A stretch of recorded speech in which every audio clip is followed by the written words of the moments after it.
à nous de changer. Je pense que l'idée là, c'est pas de convaincre les téléspectateurs de revenir à la télé, c'est à la télé de s'adapter aux nouvelles consommations. La baseline de BFM Business, c'est la France a tout pour réussir. Et je trouve que cette baseline, c'est pas moi qui l'ai choisie, donc je suis très à l'aise de le dire, je trouve que cette baseline est super. La France a tout pour réussir, ça veut dire quelque chose. Ce qui m'intéresse plutôt, c'est les personnalités qui vont apporter quelque chose et qui vont changer un peu le point de vue du consommateur. Il faut qu'on soit hyper rigoureux, authentique et trouver des sujets que les autres n'ont pas traités. Voilà. Ça, c'est super quand on se dit tiens, ce sujet-là, on l'a vu nulle part ailleurs, on l'a vu sur Brut. Et ben, c'est super pour nous, quoi. Ma clé, c'est de faire entrer les nouvelles générations dans nos métiers. C'est de leur donner la possibilité d'être visibles. C'est leur donner la possibilité de produire des contenus qui vont aussi aller toucher le linéaire, les plateformes, les réseaux digitaux, etc. C'est-à-dire que si ma génération, si la génération d'avant moi, parce qu'il y a des plus vieux quoi dans l'antenne, ne décide pas à un moment donné d'ouvrir les portes à cette nouvelle génération, bah, je vous le signe, demain, on sera les grands-parents du contenu, quoi. C'est très difficile de définir la culture parce qu'on peut dire que c'est un domaine plus un autre. Et c'est une façon de réfléchir et de se poser dans le monde par rapport aux autres. La curiosité, quand j'étais président d'Arte, on disait qu'on avait pris pour slogan « Vivons curieux ».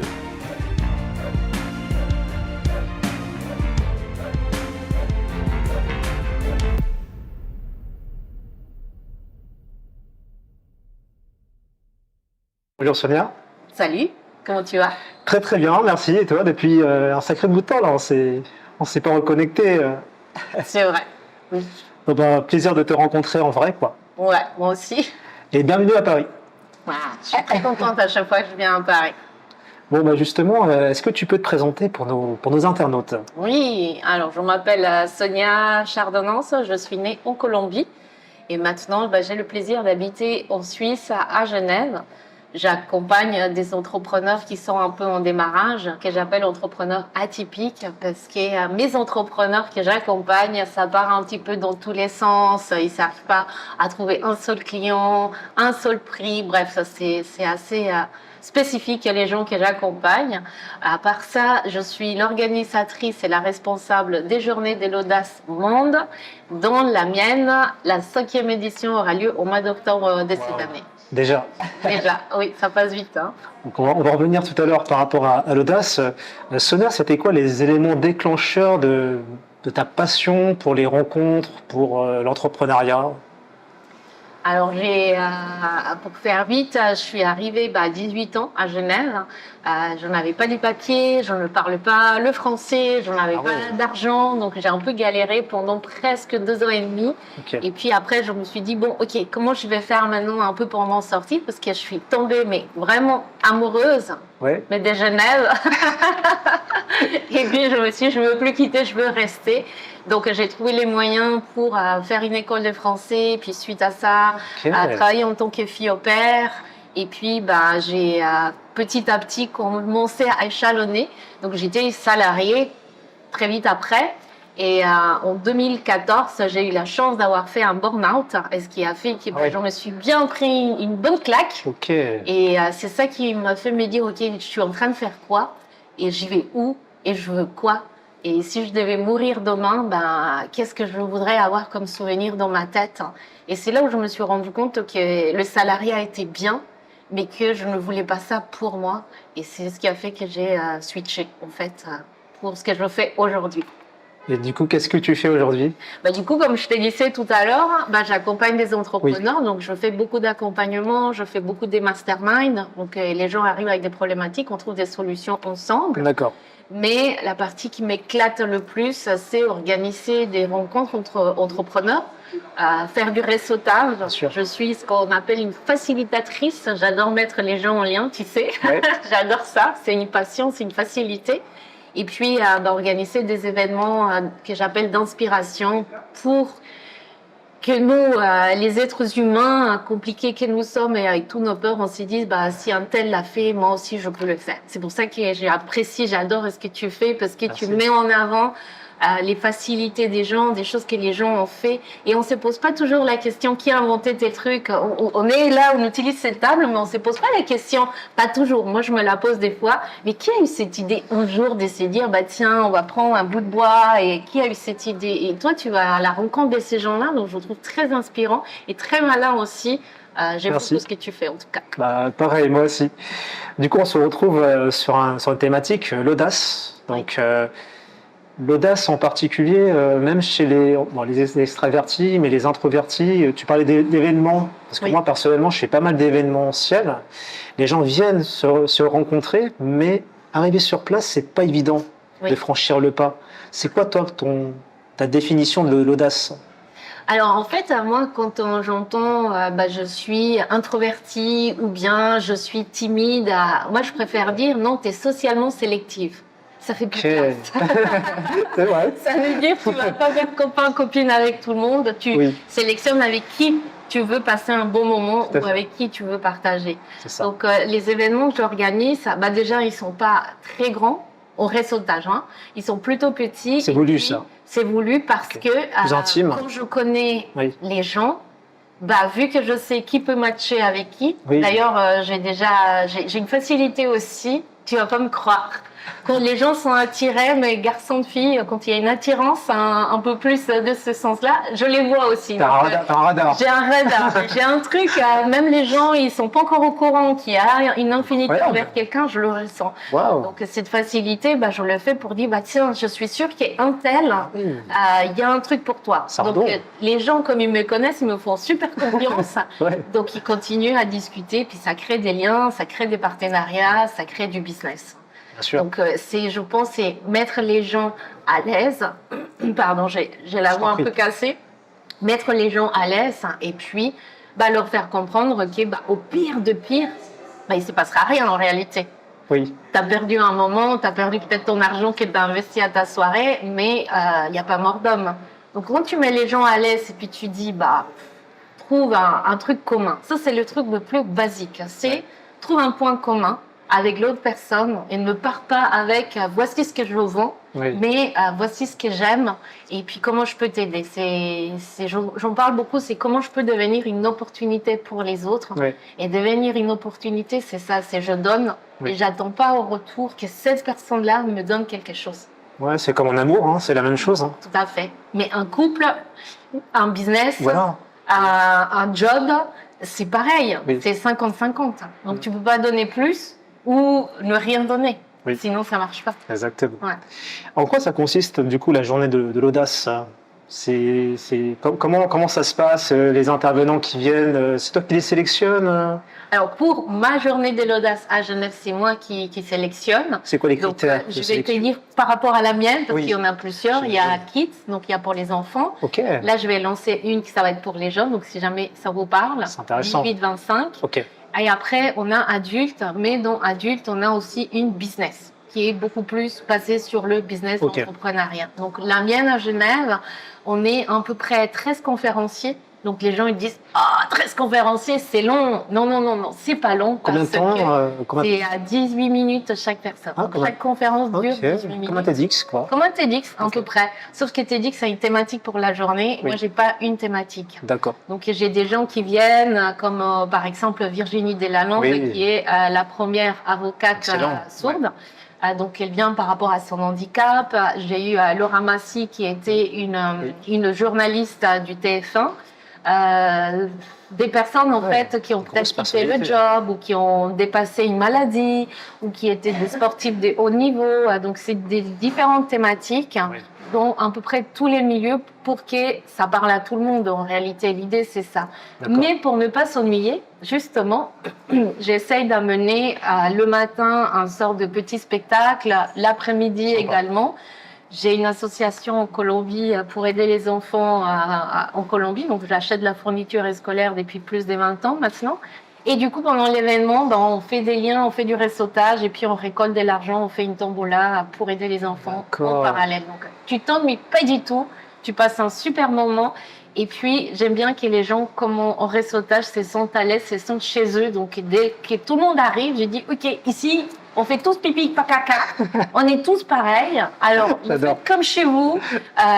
Et ça crée une ambiance très familiale, très conviviale pendant la journée. C'est cool. Et du Ouais. coup, ça se passe tous les ans Pour les années, ouais. D'accord. Je fais soit septembre, soit octobre.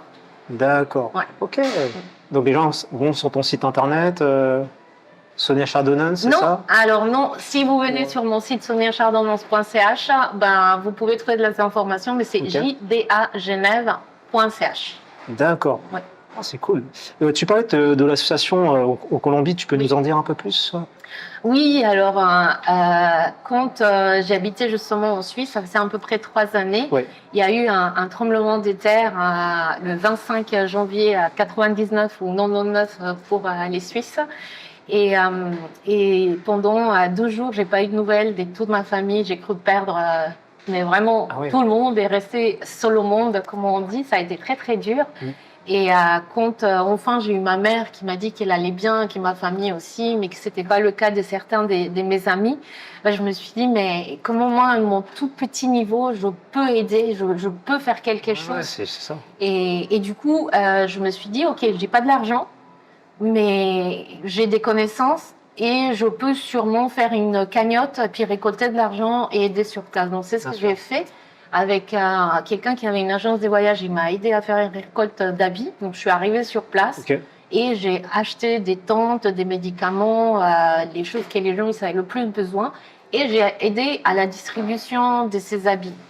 Et je te jure que ce jour-là, c'était impressionnant ce que je ressentais, cette sensation quand tu aides quelqu'un, cette chose quand les gens t'accueillent avec le sourire, même ce qui vient de se passer, tu as la maison derrière qui est complètement à plat, puis tu viens, tu lui amènes un médicament, et même comme ça, on t'offre un sourire. Ça m'avait tellement touchée que je me suis dit, il faut que je continue à mon tout petit niveau à aider.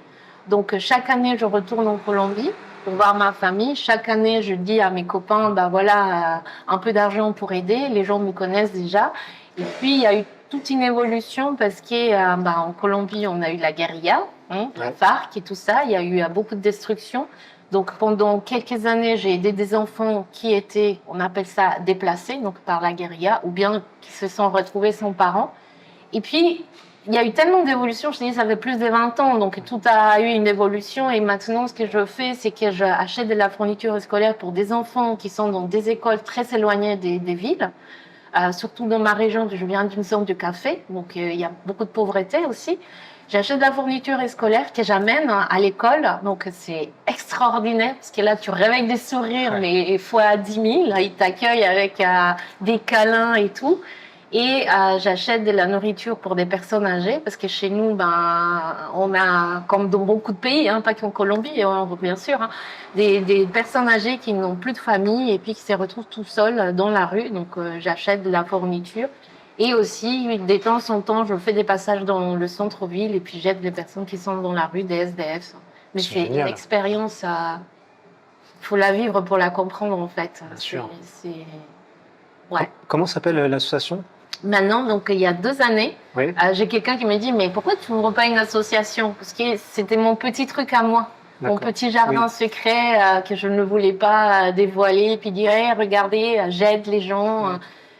C'était pour moi, Oui. c'est devenu une habitude Je en comprends. réalité. Ça fait partie de qui je suis. Donc je me suis dit oui c'est vrai, grâce à la journée de l'audace, on va faire une asso et puis ça s'appelle Réveille un sourire. Oh, c'est joli comme, Ouais. comme titre. Réveille un sourire. Oui. Ouais, donc là, je remarque que c'est toujours des thèmes, des thématiques plutôt assez espoir. Ça donne de l'espoir, tout ce que tu fais. Oui. Toi, est-ce que ça t'a... J'imagine que oui, mais est-ce que ça a changé ta personnalité, ta vision des choses en général?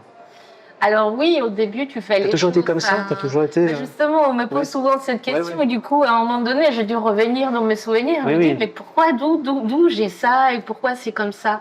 Et je pense que bon, déjà, je suis colombienne, donc ça aide. On dit que les Ah oui? latinos, ils sont très ouverts. En plus, j'allais là-bas, alors. Que tu viennes. Il y a Rien que pour personne ça. qui m'a dit, j'ai détesté. Personne. Tout le J'ai le monde maillot de m'a dit. Colombie, En de plus, football. ah, génial. Chaque fois que je suis colombien. Je te jure. Donc il y a ce côté accueillant et puis ma maman n'a pas été à l'école. Ok. Et elle s'est mariée, elle a eu 3 filles. Mon père nous a quittés quand j'avais à peu près 8 ans, ce qui a fait que j'ai grandi dans les besoins. Ok. Pour elle, c'était très dur d'acheter des uniformes, parce que là-bas, on a des uniformes, acheter la fourniture scolaire. Donc, j'ai récupéré les carnets, les cahiers de mes sœurs, déjà gribouillés. J'avais jamais des crayons tout neufs. J'avais le strict minimum. Mais j'ai pas des souvenirs que j'étais malheureuse. Sauf que quand je suis arrivée en Suisse et que j'ai vu tout ce que les gens jetaient à la poubelle, les habits, des meubles, je disais, mais nous, chez nous, on a besoin de tout ça. Ouais. Et je crois que c'est ce genre de choses qui ont fait me dire, n'oublie pas d'où tu viens. Et puis, pense à aider toujours les autres, parce que je sais que plus on aide, plus on reçoit de la vie. C'est pour ça que je dis pas forcément de la personne que tu aides. Ouais. Et ces sensations que tu as quand tu aides quelqu'un, t'es nourri tellement, change tes neurones, rallonge ta vie, que je ne veux plus que encourager les gens à continuer à aider les autres et puis à vivre cette sensation. On l'a tous vécu déjà. C'est juste l'agrandir. Et puis si je dis, la dernière chose qu'on peut perdre dans la vie, c'est l'espoir. Si tu n'as plus d'espoir, je pense que tu n'as plus de vie. Et je le sais parce que quand j'ai fait mon burn-out, j'ai senti ce qu'était le goût à rien. C'est le vibe là, ouais. Okay. Bon, question peut-être pas évidente à répondre parce que j'imagine que tu en as tellement, mais quelles ont été les anecdotes qui t'ont touché, marqué au cours de ta vie? Oula. Une seule. Une seule. Parce que tu en as plein, j'imagine. Oui, j'en ai plein. Ça peut être des choses tristes, drôles, c'est toi qui choisis. Hein. Alors, une drôle. Ouais. Une drôle.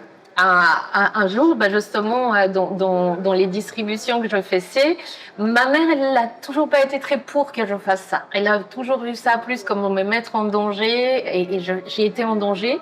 Une fois, on m'a jeté des cailloux, bref. Ouais. Oui, mais je ne vais pas raconter celle-là. Okay. Une drôle, c'est que chez nous, on achète des longs saucisses, à peu près ça, et puis tu peux acheter des morceaux. Donc, tu peux dire à 5 €, 10 € de saucisses, et puis on t'écoupe, et puis tu achètes ça avec un pain.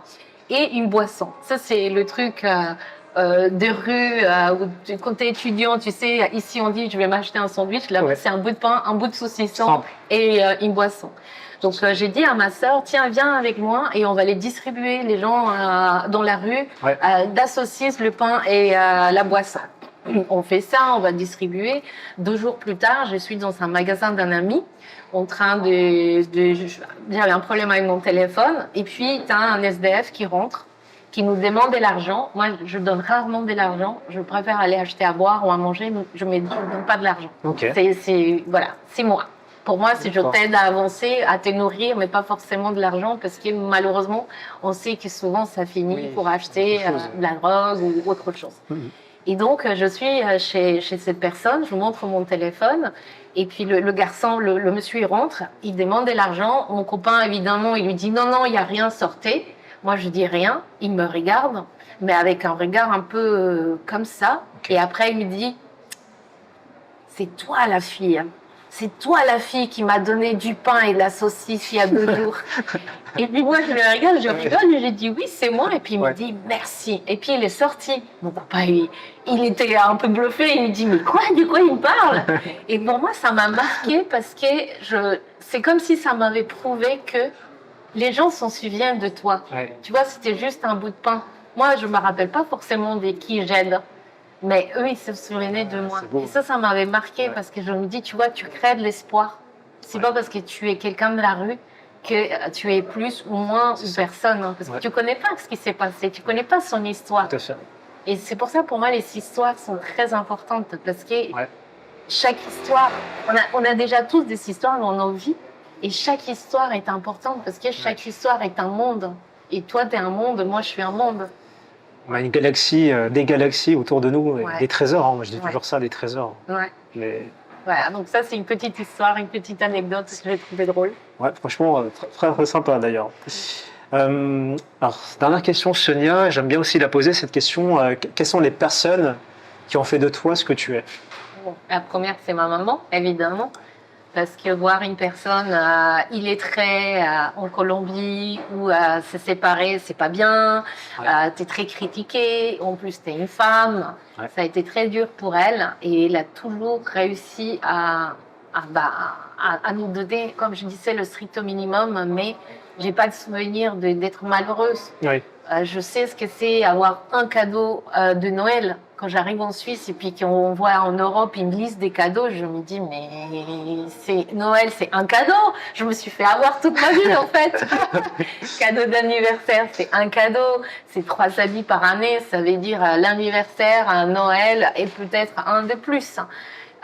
Et pour moi, ma maman, c'est une idole. C'est la plus audacieuse des femmes que je connaisse. Non, c'est pas vrai, c'est pas la plus, mais c'est une référence pour moi. Ouais. D'accord, donc Et après, il y a plein d'autres personnes qui m'inspirent.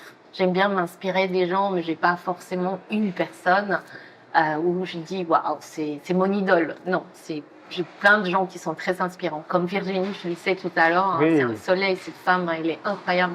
Comment tu l'as connue Alors Virginie, je la voulais à la journée de l'audace. J'ai fait des recherches. Je vois qu'elle n'habite pas très loin de chez moi. Donc je mets tout en place pour trouver cette personne. Et un ami me dit, je la connais, je te mets en lien avec elle. Je lui écris, elle ne me répond pas. Je dis, c'est pas grave, je vais la trouver différemment. Et je suis invitée à un événement et elle est là. Et je viens de la voir. Je lui parle. Je lui dis, oui, je sais que tu m'as écrit. Du coup, on a commencé à discuter. Ça a super bien matché. Et c'est une amie maintenant. Ouais. Je l'adore, cette femme. Elle est super inspirante. Ouais, et puis très sympa, très humble. Et puis voilà, tout ce qui se passe en ce moment pour elle, c'est pleinement mérité, quoi. Ouais. Ouais. Donc c'est une très belle rencontre. Donc des prochains projets en place que tu vas mettre un prochain projet, oui, je sais, la journée de l'homme est pour les jeunes, hein, parce que je me dis que plutôt que d'attendre 40 ans d'avoir un burn-out pour te poser les questions, pourquoi pas te les poser quand tu en as 18, 25. Ça leur fait gagner du temps, quoi. Ça te fait gagner du temps, c'est bien ça. Et ça, c'est quand? Ça va être le 13 octobre à Genève aussi, dans la même salle. D'accord. Ouais. Bon, super. Hein. Pour celles et ceux qui veulent y aller. Hein. Il n'y a plus qu'à, offrez-vous une journée d'audace, voire 2 avec les jeunes et les vieux comme moi. Mais ça peut vous servir, vous pouvez avoir des déclics. Pas qu'un seul, mais plusieurs. Bon, génial. En tout cas, merci beaucoup Sonia pour ce temps, ce moment de partage. Et puis, comme je dis toujours, l'aventure continue. Ouais, merci à toi pour l'invitation et merci à vous de nous avoir écoutés. Merci Sonia. Merci. Bon, top. Ouais. Top. Super. Coupé.